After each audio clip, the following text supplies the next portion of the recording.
Are you guys following what's going on with Darren Till? Darren Till goes on, I believe it was Instagram. He calls out Yoel Romero. Now, the very next day comes around, and Darren Till sends out a meme basically telling the world, what the hell was I thinking last night? I just called out Yoel Romero, and now I got to go deal with it. So, first off, points for creativity, 10. Points for being funny and creative, 10. But points for honesty, 10. Now, this is a new Darren Till. I have seen athletes reinvent themselves over the years, and it's a hard thing to do, and it's rare, and it takes courage.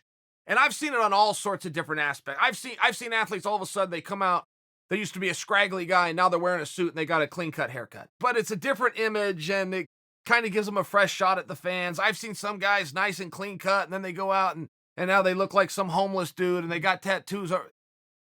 You agree with it or you don't agree with it, but I've seen athletes reinvent themselves. Darren Till, on accident, has reinvented himself in the last 2 weeks. And I don't think he meant to do anything other than come out and tell the truth. How am I feeling inside? I'm going to share it with you. I'm going to let you in on it. And I'll keep my fingers crossed that you guys are on board for the story. Well, yeah. I was with Darren Till in New York. Now, I saw him at a distance as he flew in late. I saw him the same day that the weigh-ins were, which represented Kelvin and whatever happened with Rafael Cadero, but they were talking about acting as though Kelvin just did not make weight, which would be a 20% fine, and then giving that to Darren Till. Darren Till comes out and says, man, I got on a plane. I flew all the way out here to get my money. I didn't come here to take his money. Let him have his money. Okay, that was cool as hell. I'm not sure he got the credit for it he deserved, but that was cool as hell. He got my attention. I then watched at a distance, was a tired and exhausted and jet-lagged, and I could only imagine stressed out because now he's got to go fight a killer. Darren Till sat at Madison Square Garden in a chair on a stage and did media. And the media did not have any consideration for the fact that he was tired or dehydrated or stressed. And they asked him every single question they wanted to. Darren Till sat there and answered every goddamn question. I watched him do it, and I remember I did go, what a cool guy. What a cool guy that doesn't need to do that.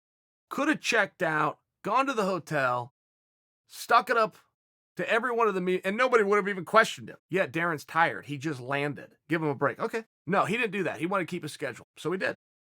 I then see him face to face after his fight. He comes up to set on ESPN. I would put Darren Till's attitude and demeanor as far as the word polite. He wasn't just humble, and he wasn't just generous with his time, and he wasn't just a guy that got a victory and wanted to get his media tour in. I would put him as polite, kind. He came up to set. People were excited. There's a bunch of fight fans on set, right? Doesn't matter if you're the camera guy or you're the makeup guy. Doesn't matter who you are. If you're on set, you're a fight fan. Till went out of his way, said hello to everybody. Hadn't even taken his shower yet. No shirt on. Didn't matter. Media obligation. Went up and did it. And I'm kind of watching this new Darren Till right in front of my eyes and going, okay, I like it. Now, I like edgy, rough, arrogant Darren Till. Surprisingly to me, I'm really liking humble, kind, polite Darren Till, but more than anything, it's this honesty. He was telling people that before his fight with Kelvin Gastelum, he was so scared he thought about faking an injury. What kind of an injury can I come up with behind the curtain that people will believe and get me out of this fight? It was just this rare honesty. And a lot of guys will feel something close to that on certain nights. And I imagine Darren Till being tired, being jet-lagged, being in a new weight class, but a whole bunch of different things. It probably accentuated it for him a little bit. But there was still a realness of guy was just being honest. So then he goes out and he calls out Yoel Romero, which, by the way, I would love to see the fight. And by the way, I'm not sure is a great matchup for Darren Till. I'm not sure. I suppose they'd have to, them boys are going to have to go figure that out. That's not for me to decide. But he gets up the next day and tells the world, what was I thinking and what have I gotten myself into? I mean, look, that's funny to me. By the way, Yoel might be the guy to go fight Adesanya, and Till might be the guy to go fight Adesanya. So there does seem to be a cleverness to this. I mean, maybe Darren Till can get the jump on Yoel without ever having to fight him.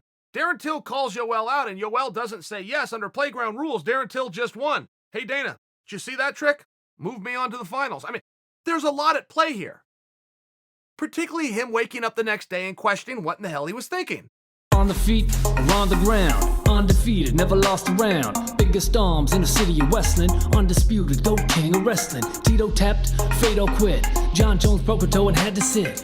Anderson got mauled and bashed, and the bad guy made off with a bag of cash. Oh, and by the way, let me offer this. Chael knows just how good Conor McGregor is, and he knows into all this where Kevin Lee fits, but he'll never reveal the secret to business. Uncle Chael, Uncle Chael, Uncle Chael, Iranami, Uncle Chael.